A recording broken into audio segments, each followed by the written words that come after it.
ఓం శ్రీ దక్షిణామూర్తయే నమః.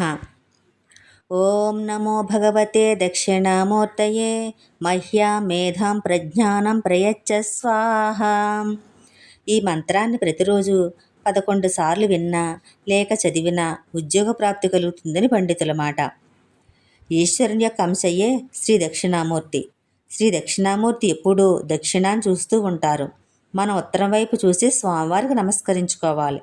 ఈ స్వామివారిని పూజిస్తే అపమృత్యు భయం ఉండదు. దక్షిణామూర్తిని పూజిస్తే జ్ఞానం వివేకం పెరుగుతాయని భక్తుల విశ్వాసం. విద్యార్థులు విద్యాబుద్ధుల కోసం ఏకాగ్రత కోసం ప్రార్థిస్తారు.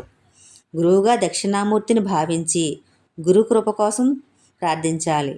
పూజలో పువ్వులు సమర్పించాలి. ఎలాంటి పువ్వులంటే పసుపు వర్ణం కలిగిన పుష్పాలను కానీ పసుపు వర్ణం కలిగిన అక్షింతలను కానీ స్వామివారి సమర్పించుకుంటే గురుకృప కలుగుతుంది. స్వామివారి ముందు పసుపు వర్ణం కలిగిన దీపం వెలిగించి ఓం నమఃశివాయ అనే పంచాక్షరి మంత్రాన్ని కానీ లేదా ఓం శ్రీ దక్షిణామూర్తి అని కానీ ధ్యానం చెయ్యాలి.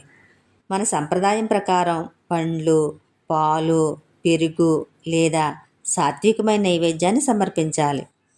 పసుపు రంగు వర్ణం కలిగిన వస్త్రాలను మనం ధరిస్తే గురుకృప కలుగుతుంది. శ్రీ దక్షిణామూర్తికి శనగలతో చేసిన మాల సమర్పిస్తే మరీ మంచిది. కానీ ఒక విషయాన్ని అయితే గమనించండి, మానవ ప్రయత్నం చాలా ముఖ్యం. ఏదైనా కానీ కావాలి, రావాలి, చెయ్యాలి అనుకుంటే మనం చేయగలిగినంతా చెయ్యాలి. గాలిలో దీపం పెట్టి భగవంతుడా నీదే భారం అంటే అది కరెక్ట్ కాదు. మానవ ప్రయత్నానికి భగవంతుడి సహాయం తోడవుతుంది. మన వంతు కృషి మనం చెయ్యాలి. మన ఛానల్ నచ్చితే లైక్ చేయండి, షేర్ చేయండి, సబ్స్క్రైబ్ చేసుకోండి. జ్ఞానానందమయం దేవం నిర్మల స్ఫటికాకృతం ఆధారం సర్వ విద్యానాం హయగ్రీవాముపాస్మహే.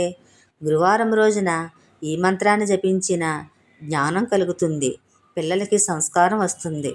ప్రతి ఇంటిలో గురుకృప అందరిపై ఉండాలని, శ్రీ దక్షిణామూర్తి ఆశీర్వాదం అందరిపైన వర్షించాలని కోరుకుంటూ అందరికీ నమస్తే.